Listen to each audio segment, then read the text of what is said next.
connected, Dad. Is it working? Yeah. Okay, Harrison, today, a long time ago, a man called Robert Burns was born. So this would have been his birthday. So we're going to read one of his poems called Tam O'Shanter. It's quite a long poem, so I'm really sorry if you get sore hands holding that camera. When chaplain billies leave the street and drouthy neighbours meet, when market days are wear and late and folk begin to tack the gate, whilst we sit boozing at the nappy and getting foo and unco happy, we think nae on the lang Scots miles, the mosses waters, slaps and stiles, that lie between us and our hame, where sits our sullen, sulty dame, gathering her brews like gathering storm and nursing her wrath to keep it warm. This truth finds honest Tam O'Shanter, as he fae air a night did canter, all there for ne'er a tune surpasses for honest men and bonny lasses. O Tam, had thou nae been sae wise, and teen thine ain wife Kate's advice, she tell't you weel you was a skellum, a blethering, blustering, drunken bellum, that fae November to October, a market day thy was nae sober, that ilka melder wi the miller thou sat as long as thou hadst siller, that every naig was cad a shoeing, you and the smith got roaring fou, that at the Lord's house, even on Sunday, ye drank wi' Captain Jean to Monday. She prophesied that later soon thou would be found deep drowned in Doon, or catched wi' warlocks in the mirk by Alloway's owl haunted kirk. Ah, gentle dames, it gares my greet, to think who many counsel sweet, how many lengthened sage advices the husband fae the wife despises. But to her tale, a market night, Tam had got planted unco right fast by an ingle bleezing finely with reeman swats that drank divinely. At his elbow, the suitor Johnny, his ancient trusty drouthy crony. Tam loved him like a very brother, that had been fou for weeks together. The night drove on with sangs and clatter, and aye the ale was grand better. The landlady and Tam grew gracious, with favours secret, sweet and precious. The suitor telt his queerest stories, the landlord's laugh was ruddy chorus. The storm out with might rare and rustle, Tam didna mind the storm of whistle. Care mad to see a man sae happy, he'd drowned himself among the nappy. His bees flee hame with lades of treasure, the minutes winged their way with pleasure. Kings may be blessed, but Tam was glorious, our that ills a life victorious. But pleasures are like poppies spread, you seize the flower its bloom is shed, or like the snowfall on the river, it's white a moment and it's gone forever, or like the borealis race that lit afore you came their place, or like the rainbow's lovely form evanishing amidst the storm.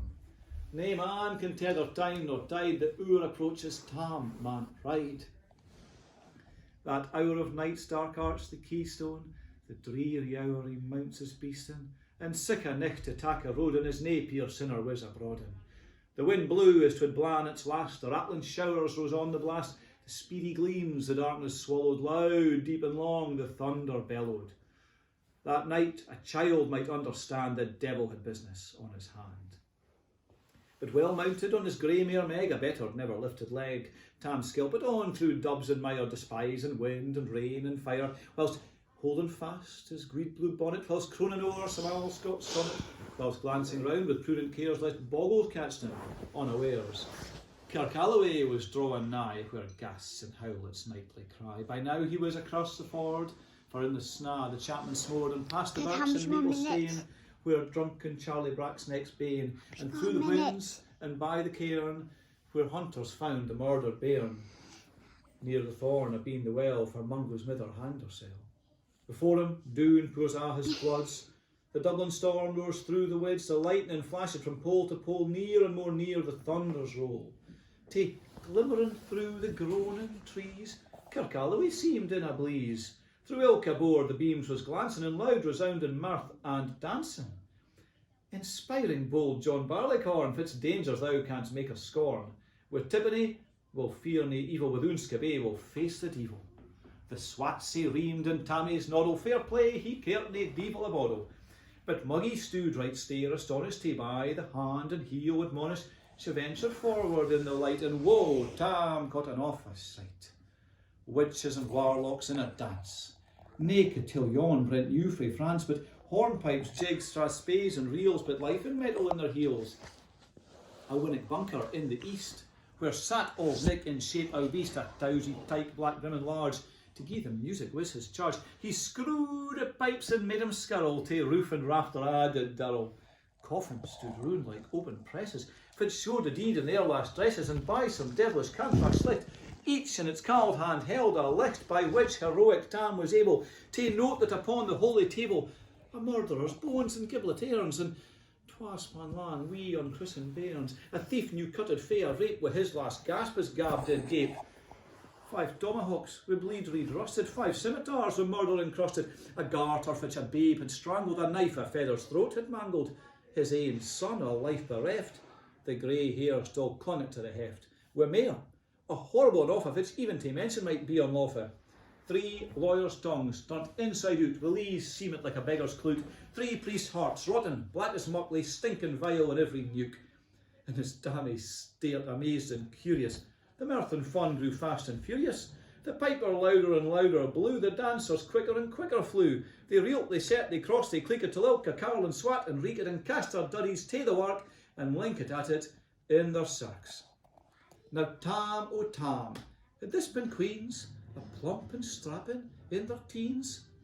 Their sarks instead of creasy fun had been snar white 1700 linen. Well, these bricks of mine, my ainly pair that once were plush with wee blue hair, I would have ta'en 'em off my hardies, just a blink of the bonny birdies. But with her bedlams, old and droll, ragwinny hags it would speen a foal, louping and a flinging on a crummock, 'tis wonder didn't I turn his stomach. But Tam kent what was what fu brawly. There was a wencham wally that night enlisted in the corps and long after kent on Carrick shore, for mony a beast red she'd shot and perished, mony a bonny boat, and shook baith meikle corn and bear, and kept the countryside in fear. Her cutty sark of Paisley harm, which as a lassie she had worn, in longitude though sorely scanty, it was her best, and she was vaunty. Ah, little kent thy reverend granny, the sark she coughed for her wee nanny, with 2 pun Scots was a' her riches, would ever a grace some dancing witches. But now my tale, her wings maun cour, sic flights are far beyond her power, to sing how Nanny leapt and flang, a supple jade she was and strong, and how Tammy stood like een bewitched, and felt as very een enriched, even Satan glowered and fudged fu fain, and watched and blew with might and main, to first a caper sign another Tam tint his reason a' together, and roars out, "Weel done, cutty sark!" And in an instant was dark, and scarcely had he muggy rallied, when out the hellish legion sallied, as bees buzz out wi' angry fight, when plundering herds assail the bike, as open pusses mortal foes, when Popsha starts afore their nose, as eager runs a market crowd, when catch a thief resounds aloud. Well, Muggy runs and the witches follow, with mony an eldritch screech and hollow. Oh Tam, Tam, Tam, they'll get thy faring, in hell they'll roast you like a herring. In vain thy Kate awaits thy coming, Kate soon will be a woeful woman. So do thy speedy utmost, Meg, and win the keystane o' the brig, for there at then thy tail may toss a running stream that they cross. But afore the keystane she could mak, the fainter tail she had to shack, and Nanny, far afore the rest, hard upon noble Maggie's breast, and flew at Tam wi' furious ettle. But little wist she Maggie's mettle. A spring brought off her master hail, but left her in her angry tail. The carlin caught her by the rump, and left bare Muggy scarce a stump. Now fa this tale of truth shall read, ilk man and mother's son tak heed. Whenever to drink you are inclined, or cutty sarks run in the mind, think you may buy joys over dear. Remember, Tam O'Shanter's near. Well done, Harrison, that was a long stint for you. How's your